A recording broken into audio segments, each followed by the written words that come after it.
Hello, everyone, and welcome to yet another Caregiving Gen X Style. I'm Steve Mullen. And I'm Jennifer Mullen.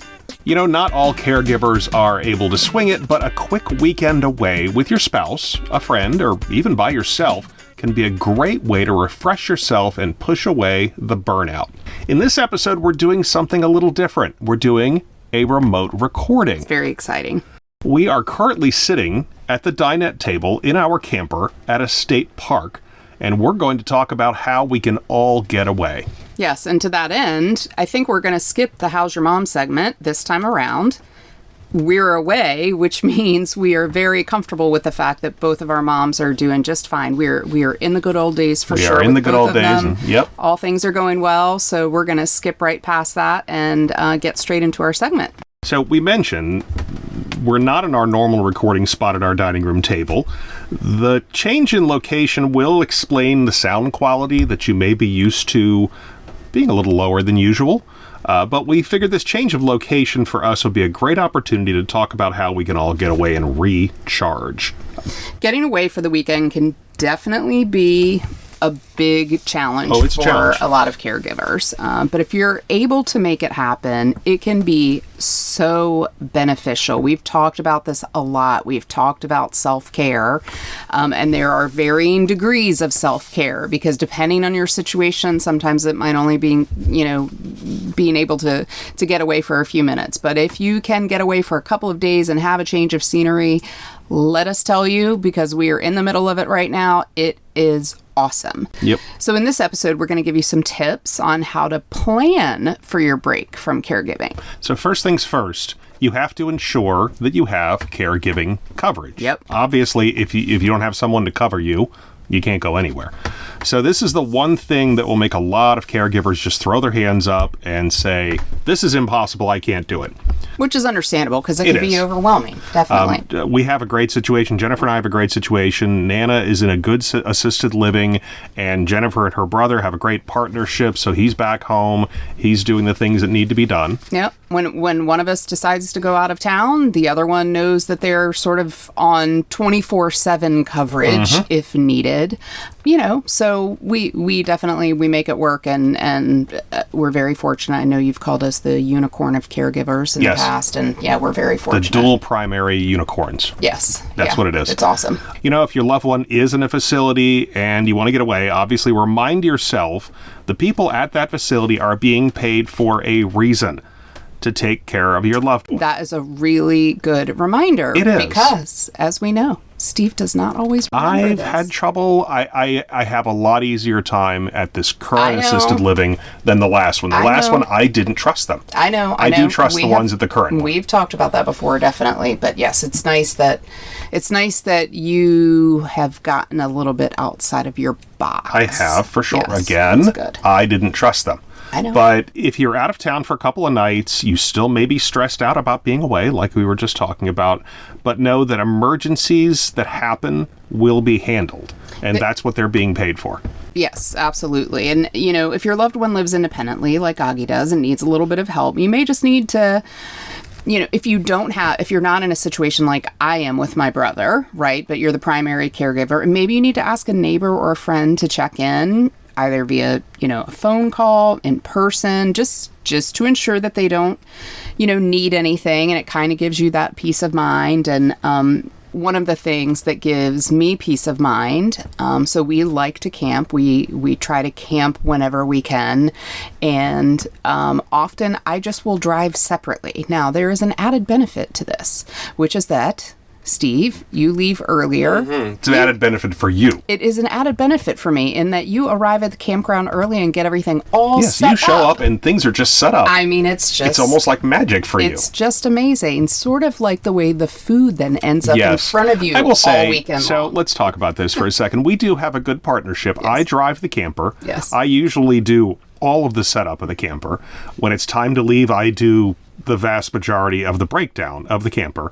And in between all of those things, Jennifer cooks. Yes, I do all the cooking. Love to cook out on the camp grill. But it's it's definitely an activity when you're at a campground. It's not quite as simple as cooking in your kitchen, but yeah. And then I help a tiny bit with the breakdown. You do. But then I get on the road a little bit earlier, and I take all the laundry with me, and I get the laundry started when I get home. Speaking of kitchens, we do have a kitchen in this camper. With a stove that we have, I think, used once. Oh, we used the stove once, we used the oven once, and then we said we're not doing that again. Why would we do that? We got the camper mostly because we couldn't sleep on the ground in a tent. Exactly, anymore. and it's got air conditioning and a bathroom. Yes. But anyway, we digress. That was a little squirrel moment, which of course George is sitting right next to us. George is right here. George the squirrel, reminding us that we have many squirrel moments. We do. But anyway, yeah, so that is something that gives me, in my situation, peace of mind, which is that I have my car here as well, which means if anything were to happen, obviously my brother's there, he's taking care of things, if anything were to happen, he'd be taking care of it in the moment, but I could get home pretty quickly if I need to. Absolutely. But if your loved one lives with you or you live with them, this is where it gets complicated. If you have family nearby or even just a few hours away, you may need to enlist them to come over for a couple of nights. Lay some guilt on them if you have to. Yeah, if you have to, why not? Remind them you do this every day and you sometimes need a break. You can leave detailed instructions for them. There may be a few texts lobbed your way while you're out of town. Just expect that. Try not to let it ruin your time away. Yep. And, with the reminding them that you do this, every day and need a break, I mean, that really is important sometimes, right? You might sit back and get frustrated thinking, why are people not checking in on me? Why are not... I think people get used to the status quo. They get used to the status quo, yes. And so it's okay for you to occasionally remind somebody else, maybe in your family or your circle, that you do, in fact, need some help. So now, maybe you don't have any family nearby, so that can get even more complicated, right? You may need to pay out of pocket to get coverage. We definitely know that can be very expensive, but don't forget about some of those resources that are out there that we have talked about in the past.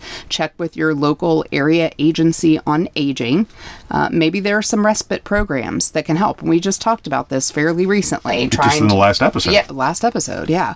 Many areas have church-run adult day programs that might be able to provide some help as well. So maybe if you can get coverage just in the morning and afternoon and evening, but not in the middle of the day, maybe that person who's giving you coverage can take them over to a day program like that where they're there for 3-4 hours. Yeah. I mean, basically it comes down to you may be trying to cobble together coverage for part of the day, all of the day, or if you're trying to get away for a weekend. But in the end, right, even if you get 3 or 4 people to help you out, but they're only responsible for a few hours, it's not a huge burden on any one person. And, our hope is for most of you out there that you have some circle of people that you can call on to help with this kind of thing. Absolutely right. So the next thing to talk about is selecting where you'll go. This is the fun part, right? So if you're listening to this podcast and thinking any money you have for a weekend getaway would be eaten up by paying for a nurse's aide or somebody to stay with your loved one, we get that. We really do. But if that's the only way to get coverage, there's still things you can do once you get that coverage. You could go stay with a friend. Then you're not paying for a place to stay. And heck, if they're a good friend, they may cook for you. So you're not paying for food either.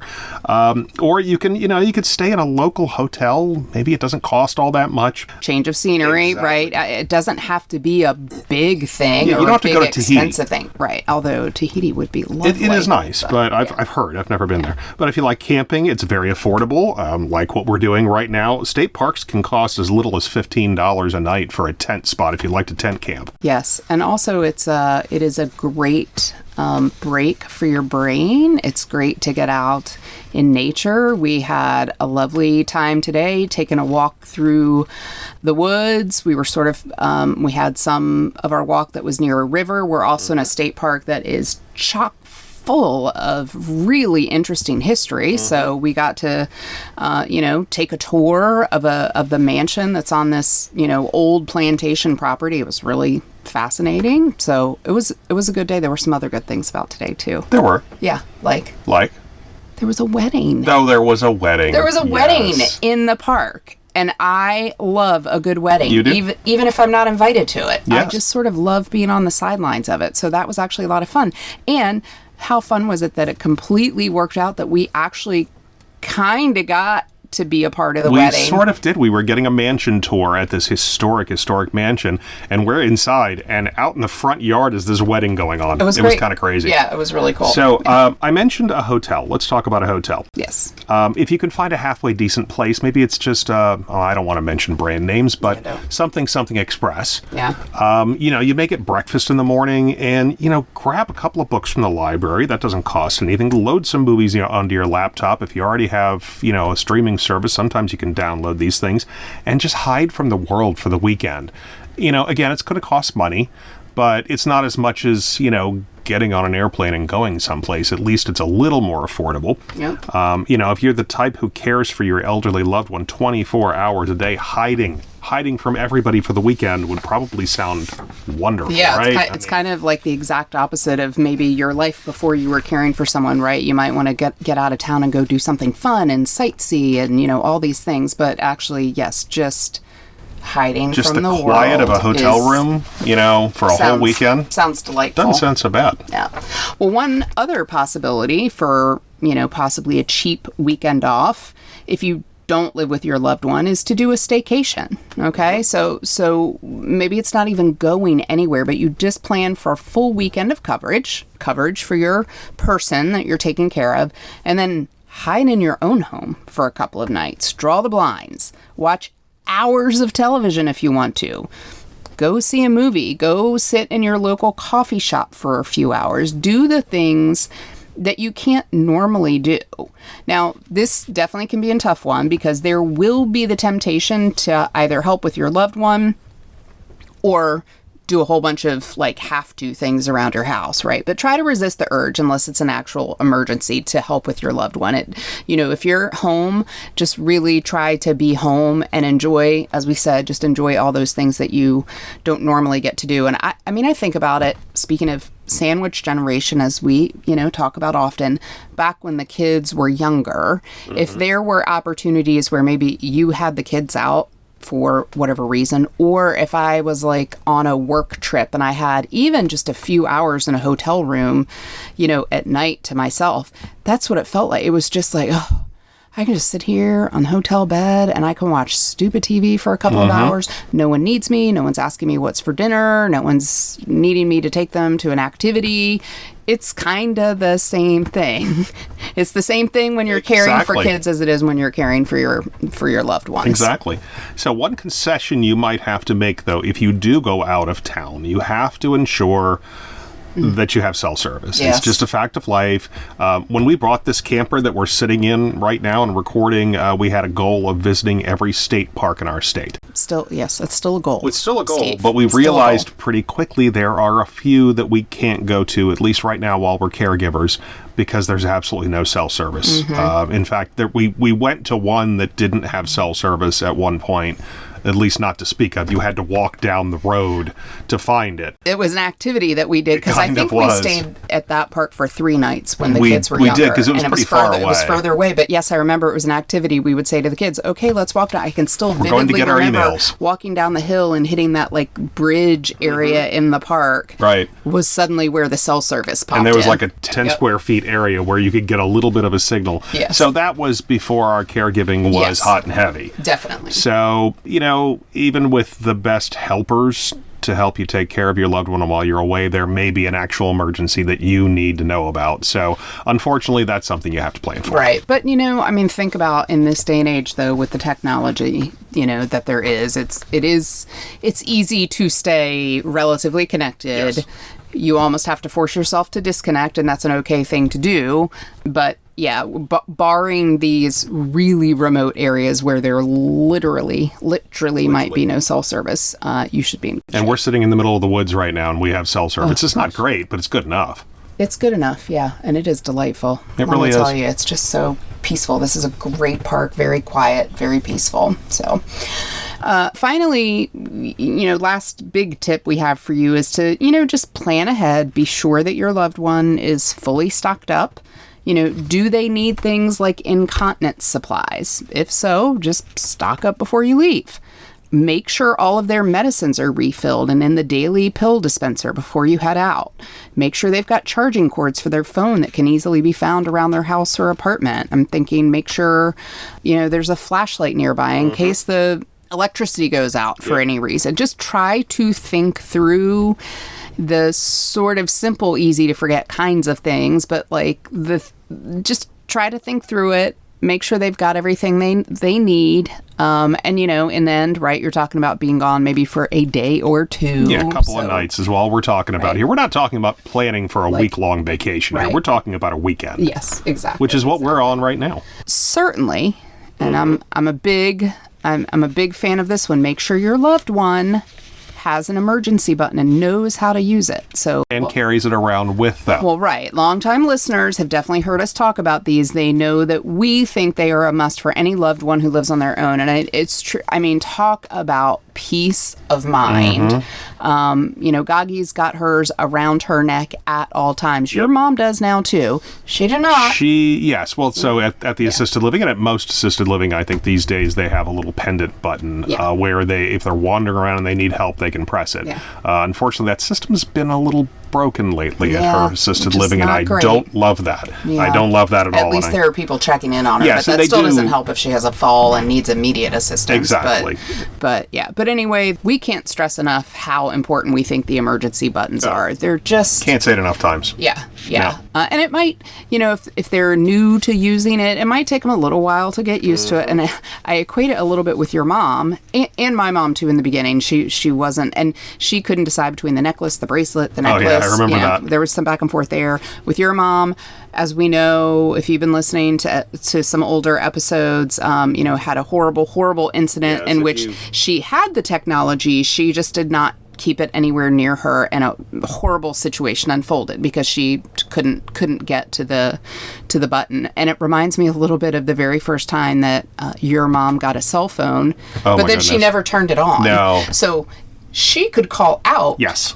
But no one could call in. Correct. And I will say, actually, so first of all, if you haven't listened to the episode called Cautionary Tale, go back and listen to that one. It's a horrible story, but there's a lot to learn in there. The other thing is my mother actually is a cell phone person now. Yeah. It's funny because, in her old assisted living, she had a just landline. When she moved into the new place, she said, well, why don't I get a cell phone? And that way I won't have to have a landline.